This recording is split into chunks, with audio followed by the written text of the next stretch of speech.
Welcome everybody back to the channel right here on Port Royal Pop and another edition of the Mandalorian Afterparty, and we are talking all things Season 3, Episode 3 of The Mandalorian, which works out to be Chapter 19. It was titled tongue-tied. The Convert was released on Disney+. So this is our after-party discussion show where we talk about all things that happened in the episode and we'll speculate where to from here. So if you haven't seen the episode yet, you might want to check that out first, then come back and let's start a discussion about that once you've seen it.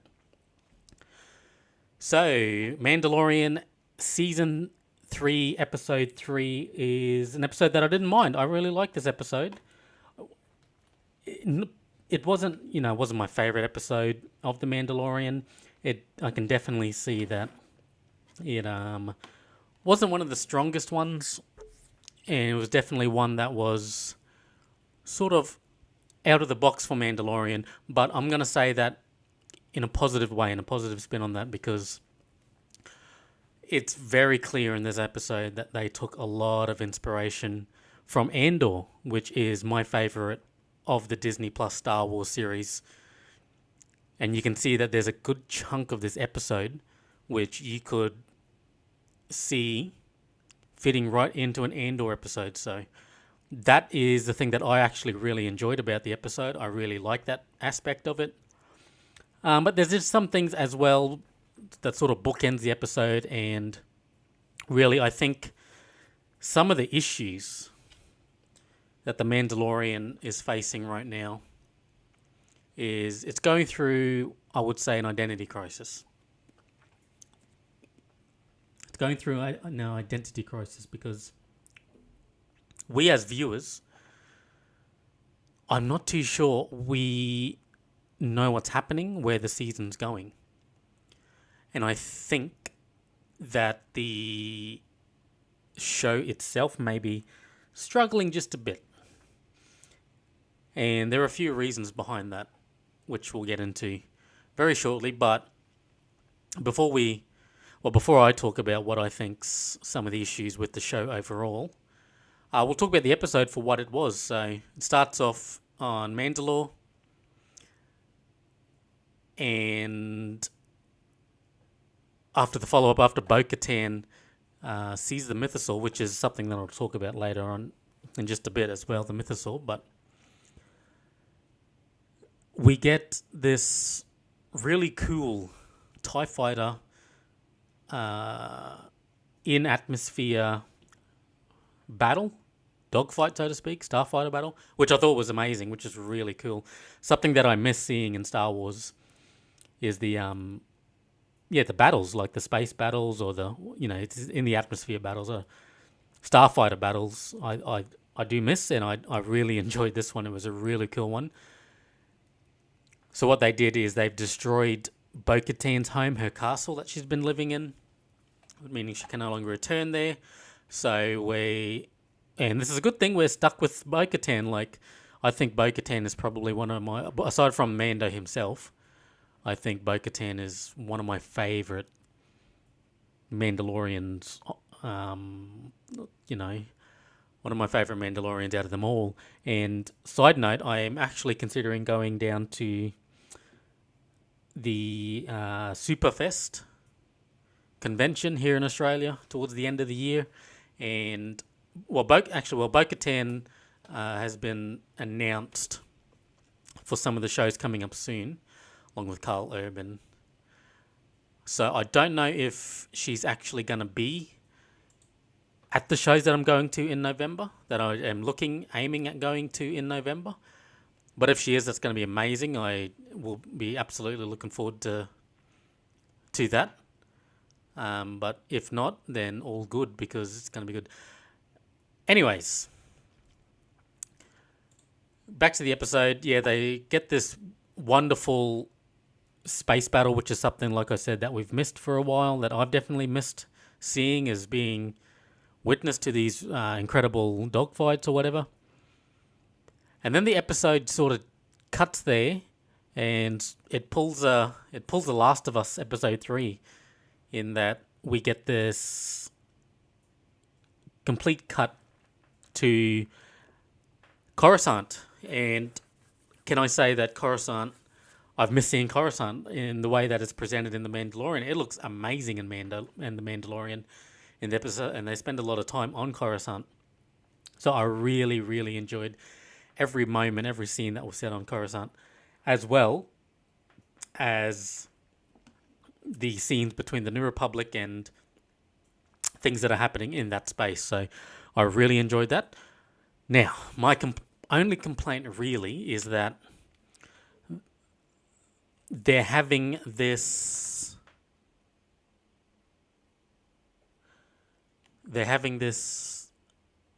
New Republic meeting, and it looks like it's a political sort of meeting, but they're doing it in the opera house that we see from episode 3. That was my only real issue, and maybe nitpicky or whatever, but it's like, oh guys, you remember this setting from episode 3?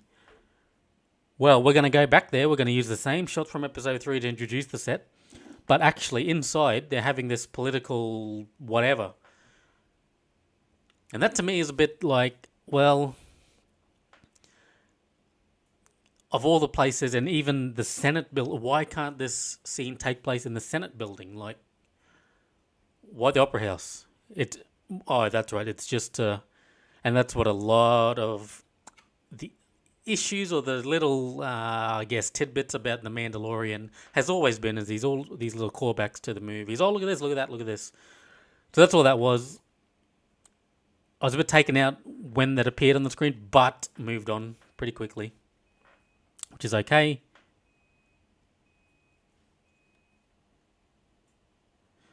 It shows us a lot of the like the dynamics of the New Republic that we haven't seen yet. It's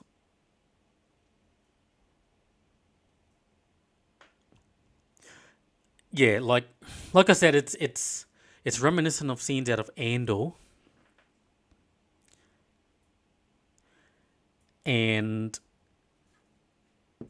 that's not a bad thing. I really enjoyed Andor, and I like the scenes that we are presented with the amnesty program and stuff like that. So we get reintroduced to the Doctor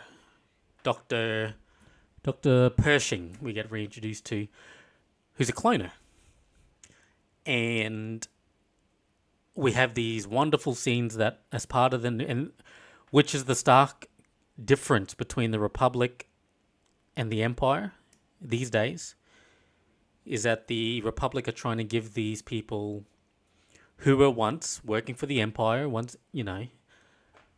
these evil rulers of the galaxy, but being the Republic, the New Republic, they're willing to give them a chance to change and to contribute to society.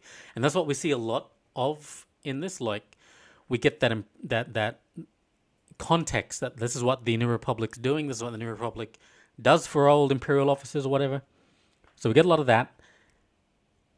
However, Dr. Pershing, and he says it throughout the episode, and he says it and he hints at the fact that he just wants to continue his secret work as a cloner. Which have some theories about that, but let's get through the episode first. He finds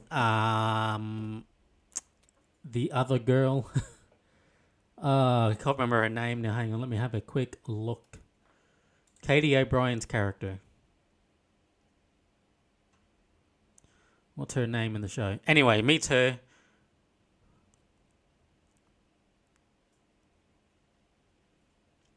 Ella?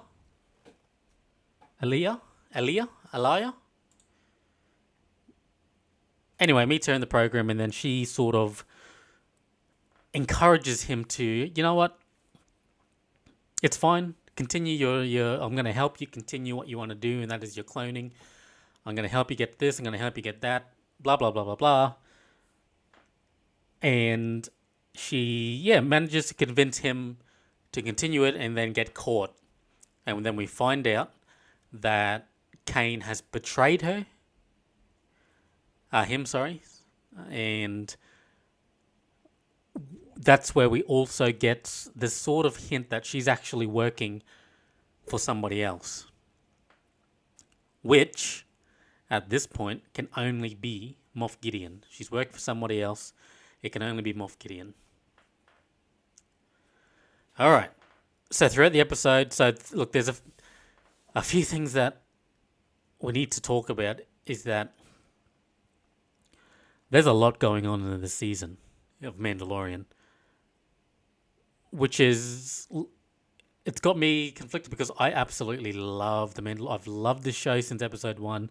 I've loved season 2 when everybody was hating on it, when everybody was saying you're bringing every person in, and Luke's here. When everybody was hating on season 2, I was loving it, and I'm still loving the Mandalorian. But I'll be very honest in saying that after watching episode 3 and spending a lot of time with these characters on Coruscant, and because of the fact that they were in the style of a Andor episode, I found myself like, well, this is better than anything else that is happening in this season so far. And let's talk about some of the other things. In the last 3 episodes, we've gone from Din. His number one objective is to go back to Mandalore, right? And to do that, he needs IG-11, the droid, the IG droid. He needs the droid to go to Mandalore. So he goes on this quest to try and get his memory, blah, blah, blah. Can't get it. Goes back to Tatooine for another wink wink moment. What I was talking about, those where they just shoehorn references for people.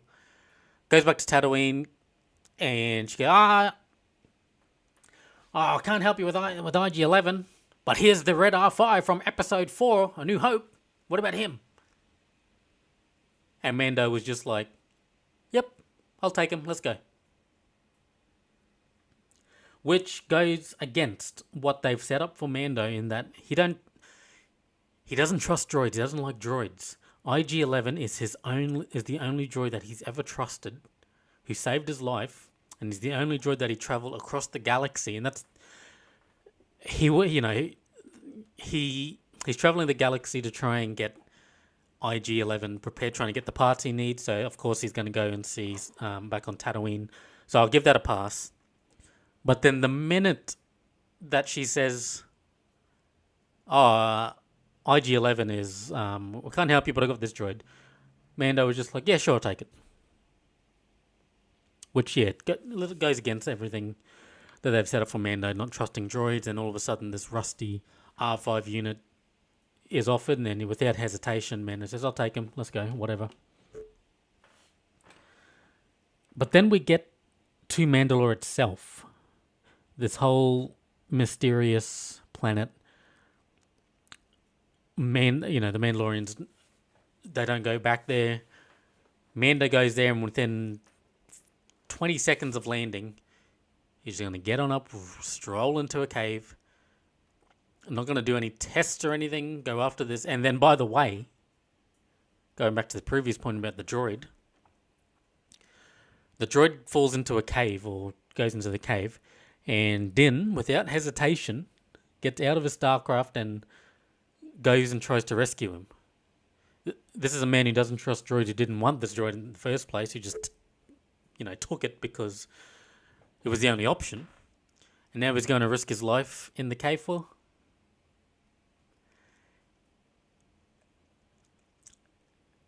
So that was, and then that backs onto the whole Din wanting to redeem himself because of, to realign himself with the Kree.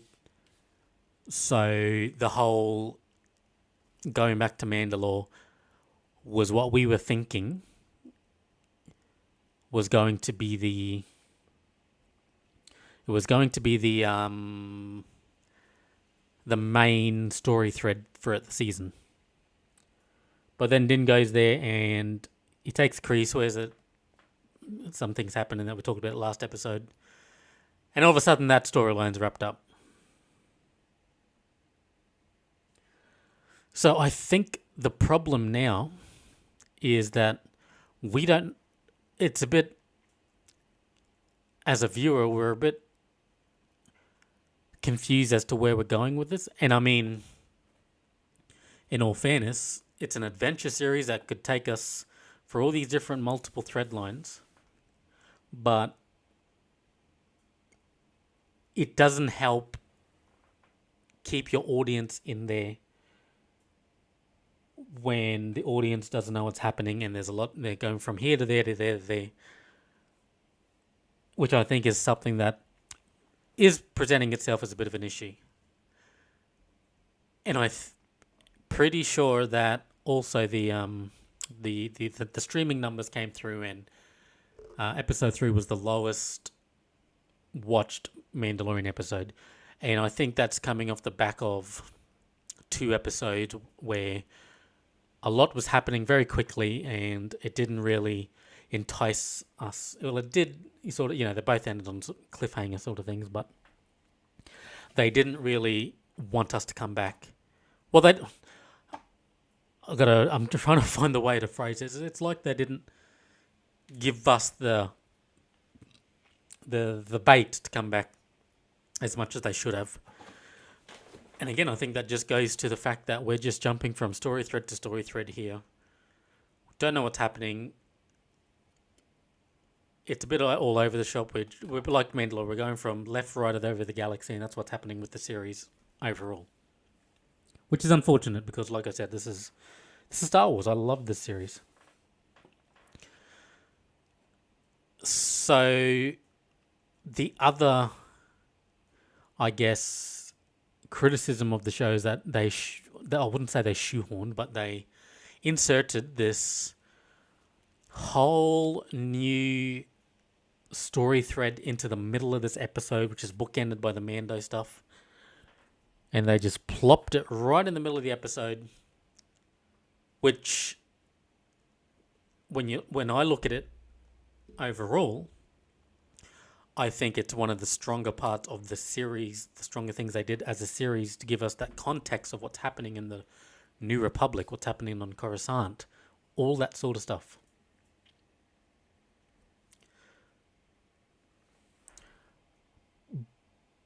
But, and by the way, talking about Coruscant, that scene when they're walking through the little fair, I thought was amazing. We get this sort of, it feels like a sprawling city that people live in. It's not just background. It's not just, wide shots. We're actually seeing the ground level of Coruscant. Well, not the ground level, but you know what I mean, like the street levels of Coruscant. And then when they got to that rock in the middle of the plaza, and Kane says that's the peak of the highest mountain on Coruscant. And I was watching that, I was like, oh yeah, I'm liking this a lot. Coruscant is possibly my favorite Star Wars planet. I love the idea of a sprawling metropolis.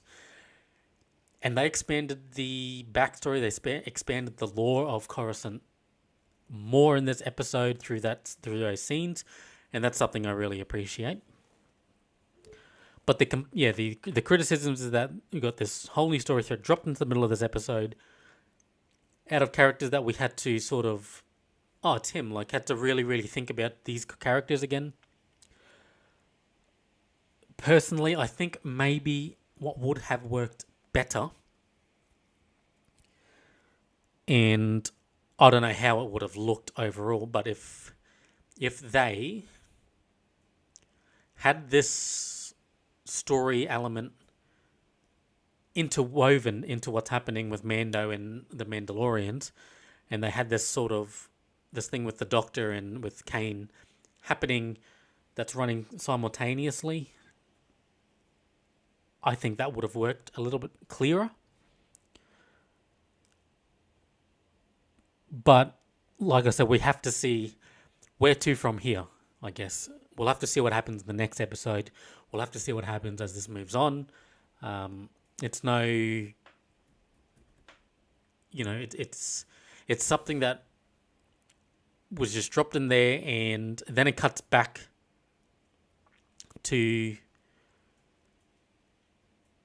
the Mandalorian stuff, and then it goes there. I'm sorry, it doesn't cut back to the It finishes on the scene where Kane is they're torturing the Doctor, and they're putting that laser stuff in, which I think is memory wiping or whatever it is.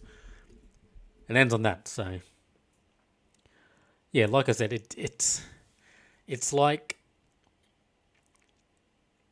they just dropped that in there, and I feel that if they had interwoven the scenes of that throughout, even the first start of the last episodes 2 and 3, right up to this, I think may have made it flow a bit better. Because the other side to that too is that this episode, which is something that I've been saying for a while, and something that's one of my biggest gripes about this show, I think because of that big story that's dropped in the middle, it gave us one of the longest episodes of the series at just over something like 45 minutes or whatever, which is still not over an hour, but it was nice to spend more time with the show. Hopefully they keep that up. We'll have to wait till next week. But yeah, everything else on the show, like the production, the look of everything, the way that they use the scenes from episode 3, and they put those filters on it just to make it look a bit different, make it look a bit more alive, I thought were great. I loved being part of Coruscant. Like I said, I really hope we see more lore expanded on the planets of Star Wars, including Coruscant. So I'm hoping in the next episode we spend a bit more time on Coruscant, seeing maybe some of the other areas of Coruscant or stuff like that. So I'm really keen for the next episode. Like I said, this episode was definitely not one of the stronger episodes of the series, but it was the whole Renew Republic sort of stuff definitely reminded me a lot of Andor, which is my favorite Disney Plus series. Alright guys, that is going to do it for this episode of the After Party for Mandalorian Season 3, Episode 3. What did you guys think of the episode? Whatever you guys thought, jump into the comment section below and let me know what you thought about it and get a discussion going around the Mandalorian Season 3. Alright, that's going to do it for tonight's show. Thanks for watching this episode, and we'll see you back here on the channel very soon.